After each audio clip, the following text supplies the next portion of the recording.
ದೇವರ ನಾಮದಿಂದ ಸ್ತೋತ್ರವಾಗಲಿ. ಈ ರಕ್ಷಣೆಯ ಮಾರ್ಗ ಅನ್ನುವಂಥ ವಾಕ್ಯಕ್ಕಾಗಿ ಸ್ತೋತ್ರ ಮಾಡ್ತೇನೆ. ದೇವರನ್ನು ನಂಬಿ ನಾನು 20 ವರ್ಷಗಳ ಕಾಲ ಆಗ್ತಾ ಇದೆ. ಆದರೂ ಸಹ ನನ್ನನ್ನು ದೇವರು ಕೈ ಬಿಡದೆ ಇದುವರೆಗೂ ನಡೆಸಿದ್ದಾರೆ. ಕೋಟಿ ಸ್ತೋತ್ರಗಳು ಸಲ್ಲಿಸ್ತೇನೆ. ಅದೇ ರೀತಿಯಲ್ಲಿ ನನಗೋಸ್ಕರ, ಯಾಕಂದರೆ ನಮ್ಮನ್ನು ಯಾರು ಚೆನ್ನಾಗಿರೋವಾಗ ಎಲ್ಲ ನೋಡ್ತಾರೆ. ನಾವೇನಾದರೂ ಒಂದು ರೋಗಿಯಾಗಿ ಮಲಗುವಾಗ ನಮ್ಮನ್ನು ನೋಡೋದಕ್ಕೆ ಯಾರೂ ಬರೋದಿಲ್ಲ.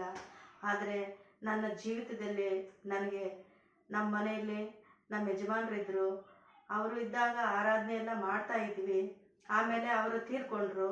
ಆಮೇಲೆ ನನಗೆ ಬ್ರೆಸ್ಟ್ ಕ್ಯಾನ್ಸರ್ ಅಂತ ಗೊತ್ತಾಯಿತು.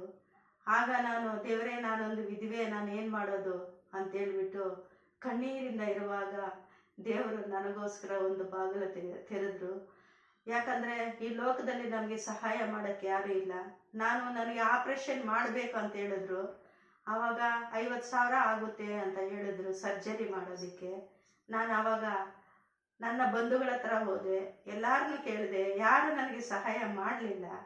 ಆದರೆ ನಾನು ನಂಬಿದ ದೇವರು ಯೇಸು ಸ್ವಾಮಿ ನನ್ನನ್ನು ಕೈ ಬಿಡಲಿಲ್ಲ. ಯಾಕಂದರೆ ದೇವರು ಹೇಳಿದ್ದಾರೆ, ಎಲೆ ಕಷ್ಟಪಡುವವರೇ, ಹೊರೆ ಹೊತ್ತವರೇ, ನೀವೆಲ್ಲರೂ ನನ್ನ ಬಳಿಗೆ ಬನ್ನಿರಿ, ನಾನು ನಿಮಗೆ ವಿಶ್ರಾಂತಿ, ಶಾಂತಿ, ಸಮಾಧಾನ, ಆರೋಗ್ಯ ಕೊಡ್ತೀನಿ ಅಂತ ಹೇಳಿದೆ. ದೇವರಿಗೆ ಕೋಟಿ ಸ್ತೋತ್ರ ಸಲ್ಲಿಸ್ತೇನೆ. ಆಗ ನಾನು 3 ದಿನ ಹೋಗಿ ಅಡ್ಮಿಟ್ ಆದೆ. ಅಡ್ಮಿಟ್ ಆದಾಗ ಅಲ್ಲಿ ನನ್ನ ಸಭೆಯ ಪಾಲಕರು ಸಹ ಬಂದು ಪ್ರಾರ್ಥನೆ ಮಾಡಿದ್ರು. ಮತ್ತು ನಾನು, ದೇವರೇ ದುಡ್ಡುಗೋಸ್ಕರ ನಾನು ಯಾರನ್ನು ಕೇಳಲಿ, ಎಲ್ಲೂ ಹೋಗಲಿ ಅಂತ ನಾನು ಚಿಂತೆಗೆ ಒಳಗಾಗಿದ್ದೆ. ಆಗ ಆ ಸಮಯದಲ್ಲಿ ಬ್ಯಾಂಗ್ಳೂರಿಂದ, ಹಾಲೆಲೂಯ, ಅಲ್ಲಿಂದ ಒಂದು ಕ್ಯಾಂಪ್ ನಡೀತು. ಇಲ್ಲಿ ಕೋಲಾರ ಪಟ್ಟಣದಲ್ಲಿ ಸ್ಯಾಂಡ್ರೂಮ್ ಹಾಸ್ಪಿಟ್ಲಲ್ಲಿ ಬಂದ್ಬಿಟ್ಟು ಅಲ್ಲಿಗೆ ಬಂದಿದ್ರು. ಬಂದು ನೀನು ಅಲ್ಲಿಗೆ ಬಾಮ್ಮ ಅಂತ ಹೇಳಿದ್ರು. ಅಲ್ಲಿಗೆ ಹೋದೆ. ಆಗ ನನಗೊಂದು ಕಾರ್ಡ್ ಕೊಟ್ಟರು. ಮತ್ತು ಆ ಕಾರ್ಡ್ ಎತ್ಕೊಂಡು ಕಿಡ್ವಾಯ್ ಹಾಸ್ಪಿಟ್ಲಿಗೆ ಹೋದೆ. ಅಲ್ಲಿ ಹೋದಾಗ ದೇವರ ನಾಮದಿಂದ ಸ್ತೋತ್ರ, ನನಗೆ ಎಲ್ಲ ಔಷಧಿಗಳಿಂದ ಹಿಡಿದು, ಎಲ್ಲ ಸ್ಕ್ಯಾನಿಂಗಿಂದ ಹಿಡಿದು, ಹಾಲೆಲೂಯ, ಸರ್ಜರಿವರೆಗೂ ನನಗೆ ದೇವರು ಎಲ್ಲ ವಿಧವಾದ ಬಾಗಿಲನ್ನು ತೆರೆದು ನನ್ನನ್ನು ಇದುವರೆಗೂ ನಡೆಸಿ ಆರೋಗ್ಯ ಬಲವನ್ನು ಕೊಟ್ಟ ದೇವರಿಗೆ ಕೋಟಿ ಸ್ತೋತ್ರಗಳನ್ನು ಸಲ್ಲಿಸ್ತೇನೆ. ಯಾಕಂದರೆ ನಾವು ಈ ಭೂಮಿ ಮೇಲೆ ಉಳಿದಿರುವುದೇ ದೇವರ ಕೃಪೆ. ಯಾಕಂದರೆ ದೇವರ ಆಶೀರ್ವಾದ ಇಲ್ಲದೆ ನಾವು ಇರೋದಕ್ಕೆ ಸಾಧ್ಯ ಇಲ್ಲ.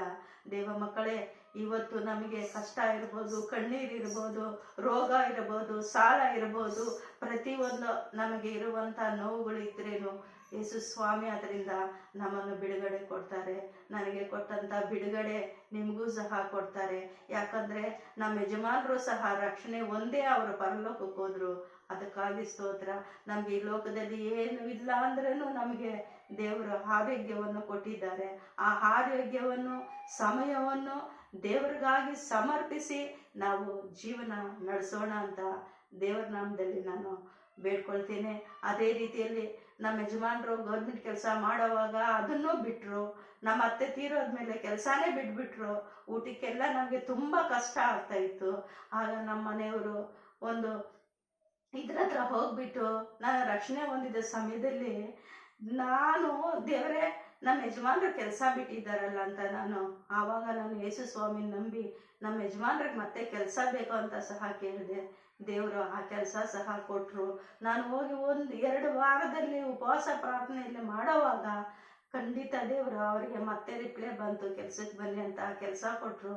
ಅದಕ್ಕೆ ಮುಂಚೆ ನಾವು ಪಟ್ಟಂಥ ಕಷ್ಟ ದೇವರಿಗೆ ಮಾತ್ರ ಗೊತ್ತು. ನಮ್ಮ ಮನೇಲಿ ಊಟಕ್ಕೂ ಸಹ ಇರಲಿಲ್ಲ. ನಮ್ಮ ಮನೆಯವರು ಮೂಟೆ ಹೊತ್ತಿ 1 kg ಅಕ್ಕಿ ತೊಗೊಂಬಂದರು. ಮಕ್ಕಳಿಗೆ ನಾನು ಆ ಕ್ಷಣದಲ್ಲಿ ನನಗೆ ಏನು ಮಾಡಬೇಕಂತ ಗೊತ್ತಿಲ್ಲ. ನನಗೆ 3 ಮಕ್ಕಳಿದ್ದರು, 2 ಗಂಡು ಮಕ್ಕಳು, 1 ಹೆಣ್ಣು ಮಗಳು. ಇವತ್ತು ನೋಡು, ನಮಗೆ ಸ್ವಾಮಿ ಕೊಟ್ಟಿರುವುದು ನಮಗೆ ಇದೇ ಊಟ ಅಂತ ನೀರನ್ನು ಪ್ರಾರ್ಥನೆ ಮಾಡಿ ನಾನು ಮಕ್ಕಳಿಗೆ ಕೊಟ್ಟೆ. ಮಕ್ಕಳು ಸುಖವಾಗಿ ನಿದ್ರೆ ಮಾಡಿದ್ರು. ಆದರೆ ನಾನು ಮೊರೆ ಇಟ್ಟೆ. ಆಗ ಬಂದು ನಮ್ಮ ಮನೆಯಲ್ಲಿ ನಮ್ಗೆ ಮಾಡೋದಕ್ಕೆ ಅವಾಗ ಸೀಮೆಣ್ಣೆ ಇಲ್ಲ, ಸ್ಟವ್ಗೆ ಏನೂ ಇರಲಿಲ್ಲ. ಅಕ್ಕಿ ಪೇಪರಲ್ಲಿ ಬೇಯಿಸಿದ್ರು. ಆ ಪೇಪರಲ್ಲಿ ಬೇಯಿಸಿ ಮತ್ತೆ ಟೊಮೆಟೊ ಬರೀ ಖಾರದ ಪುಡಿ ಹಾಕಿ ಬೇಯಿಸಿ ಎತ್ಕೊಬಂದು ಕೊಟ್ಟರು. ಮಕ್ಕಳನ್ನ ಎಬ್ಬರಿಸ್ಕೊಟ್ಟೆ. ಆದರೆ ದೇವರು ನನ್ನ ಕೈ ಬಿಡಲಿಲ್ಲ. ಮತ್ತೆ ಅವ್ರಿಗೆ ಕೆಲಸ ಕೊಟ್ಟರು, ಕೆಲಸಕ್ಕೆ ಹೋದ್ರು. ದೇವರು ಎಲ್ಲ ಥರದಲ್ಲೂ ವಿಧದಲ್ಲೂ ನನಗೆ ದೇವರ ಆಶೀರ್ವಾದ ಮಾಡಿದ್ರು. ನಾನೊಂದು ಕ್ಯಾನ್ಸರ್ ಪೇಷಂಟು ಅನ್ನೋದು ಸಹ ನನ್ನ ಜೀವನದಲ್ಲಿ ನನಗೆ ಗೊತ್ತಿಲ್ಲ. ಇವಾಗ ನಾನು ಕೆಲಸಕ್ಕೆ ಹೋಗ್ತೀನಿ. ಕೆಲಸದಲ್ಲೂ ಕೆಲಸ ಮಾಡ್ತೀನಿ, ಮನೆಯಲ್ಲೂ ಕೆಲಸ ಮಾಡ್ಕೊತೀನಿ. ದೇವ್ರು ಎಲ್ಲ ವಿಧದಲ್ಲೂ ನನಗೆ ಆರೋಗ್ಯ ಬಲ ಕೊಟ್ಟಿದ್ದಾರೆ. ದೇವ್ರ ನಾಮಕ್ಕೆ ಕೋಟ್ಯಾನು ಕೋಟಿ ಸ್ತೋತ್ರಗಳನ್ನು ಸಲ್ಲಿಸ್ತೇನೆ. ದೇವರ ನಾಮಕ್ಕೆ ಮಹಿಮೆ ಉಂಟಾಗಲಿ. ಇದೇ ರೀತಿಯಲ್ಲಿ ಯಾರ್ಯಾರು ರೋಗದಲ್ಲಿರ್ತಾರೋ, ಯಾರು ಕಷ್ಟದಲ್ಲಿರ್ತೀರೋ, ನೀವೆಲ್ಲರೂ ಯೇಸು ಸ್ವಾಮಿ ಬೆಳಿಗ್ಗೆ ಬನ್ನಿರಿ. ದೇವರು ಎಲ್ಲರಿಗೂ ಸೌಖ್ಯ ಕೊಡ್ತಾರೆ, ಬಿಡುಗಡೆ ಕೊಡ್ತಾರೆ. ದೇವ್ರ ಮಕ್ಕಳೇ, ದೇವರು ನನಗೆ ಕೊಟ್ಟಂಥ ಸಾಕ್ಷಿಗಾಗಿ ಸ್ತೋತ್ರ ಮಾಡ್ತೇನೆ. ನಾನು ನೋಡ್ರಿ 3 ವರ್ಷ ಆಯಿತು ನಾನು ಮಾತ್ರೆಗಳು ತಿಂತಾ ಇಲ್ಲ. ದೇವ್ರ ನಂಬಿ ದೇವ್ರು ನಾನು ಆರಾಧಿಸ್ಕೊಂಡಿರೋವಾಗ ದೇವ್ರು ನನಗೆ ಆರೋಗ್ಯ ಕೊಟ್ಟಿದ್ದಾರೆ. ಆ ಕೃಪೆಗಾಗಿ ಸ್ತೋತ್ರ. ಆಮೇನ್. ದೇವರು ನಿಮ್ಮನ್ನು ಸಹ ನಿಮ್ಮ ಕುಟುಂಬಗಳನ್ನು ಸಹ ದೇವರ ಆಶೀರ್ವಾದ ಮಾಡಲಿ. ದೇವರನ್ನು ನಂಬ್ರಿ. ದೇವರ ಹತ್ರ ಎಷ್ಟೋ ಬಿಡಾರಗಳಿದೆ ಅಂತ ದೇವರು ಹೇಳಿದ್ದಾರೆ.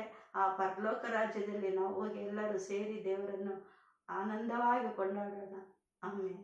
ದೇವರು ಕೊಟ್ಟಂತ ಆಶೀರ್ವಾದಕ್ಕಾಗಿ ಸ್ತೋತ್ರ. ಆಮೇನ್. ನಮಸ್ತೆ. ಕರ್ತನಲ್ಲಿ ಪ್ರಿಯರೇ, ಇವರ ಸಾಕ್ಷಿಯನ್ನು ನಾವು ನೋಡಿದ್ವಿ. ಈಗ ನಮಗೆ ಅರ್ಥ ಆಗ್ತಾ ಇರೋದೇನೆಂದ್ರೆ, ಆಂಟಿಯವರು ಹೇಳಿದಾಗ ನನಗೆ ಇದ್ದಂಥ ಅನೇಕ ಕಷ್ಟಗಳಿಂದ ದೇವರು ನನ್ನನ್ನು ಬಿಡಿಸಿದ್ದಾರೆ, ಕಾಪಾಡಿದ್ದಾರೆ ಅನ್ನೋದನ್ನ ಅವ್ರ ಜೀವನದಲ್ಲಿ ನಡೆದಂಥ ಅದ್ಭುತ ಘಟನೆಗಳನ್ನ ಸಾಕ್ಷಿಯಾಗಿ ಹೇಳಿದ್ದಾರೆ.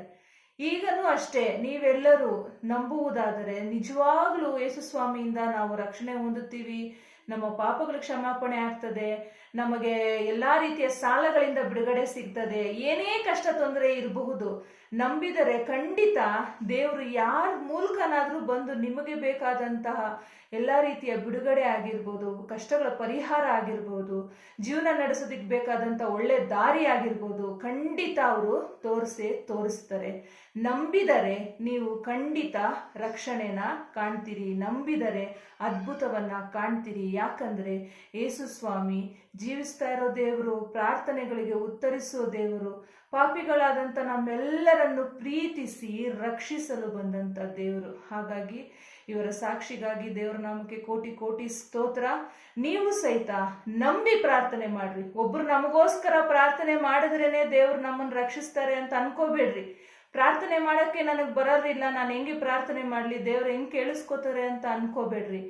ನೀವು ನಿಮಗೆ ಪ್ರಿಯವಾದವರಲ್ಲಿ ನಿಮ್ಮ ಕಷ್ಟ ಸುಖನ ಹೆಂಗೆ ಹೇಳ್ಕೊಳ್ತೀರಾ, ಅದೇ ರೀತಿಯಾಗಿ ಕಣ್ಮುಚ್ಕೊಂಡು, ಅಪ್ಪ ನೀವು ನನ್ನ ಜೊತೆನೇ ಇದ್ದೀರಾ, ನನ್ನ ಪ್ರಾರ್ಥನೆ ನೀವು ಕೇಳಿಸ್ಕೊತಾ ಇದ್ದೀರಾ, ಹಂಗಾಗಿ ನಾನು ನಿಮ್ಮನ್ನ ನಂಬಿ ನಿಮ್ಮ ಹತ್ರ ಬಂದಿದ್ದೀನಿ, ನನಗೊಂದು ಬಿಡುಗಡೆ ಕೊಡ್ರಿ, ರಕ್ಷಣೆ ಕೊಡ್ರಿ, ನಿಮ್ಮ ಮಕ್ಕಳಲ್ಲಿ ನನ್ನನ್ನೂ ಒಬ್ಬರನ್ನಾಗಿ ಸೇರಿಸ್ಕೊಳ್ರಿ ಅಂತ ನೀವು ಮನಸ್ಫೂರ್ತಿಯಾಗಿ ಸ್ವಾಮಿ ಹತ್ರ ನಿಮ್ಮ ಬಾಧೆ ಕಷ್ಟ ಸಂಕಟಗಳನ್ನು ಹೇಳ್ಕೊಂಡು ನಿಮ್ಮನ್ನ ನೀವು ಪರಿಶುದ್ಧವಾಗಿ ಆತನಿಗೆ ಒಪ್ಪಿಸ್ಕೊಡೋದಾದ್ರೆ ನಿಮ್ಮ ಜೀವಿತದಲ್ಲಿಯೂ ಸಹಿತ ಜನಗಳು ನಂಬಲಾಗದೇ ಇರುವಂತ ಅದ್ಭುತ ಕಾರ್ಯಗಳನ್ನು ಮಾಡಲು ದೇವರು ಸಿದ್ಧವಾಗಿದ್ದಾರೆ. ಹಾಗಾಗಿ ಆ ಎಲ್ಲ ಅದ್ಭುತಗಳನ್ನ ನಿಮ್ಮ ಜೀವನದಲ್ಲಿ ಯೇಸುವಿನ ಮೂಲಕ ಹೊಂದಿಕೊಳ್ಳ್ರಿ, ನಂಬಿ ಪ್ರಾರ್ಥನೆ ಮಾಡ್ರಿ. ಆಮೇನ್.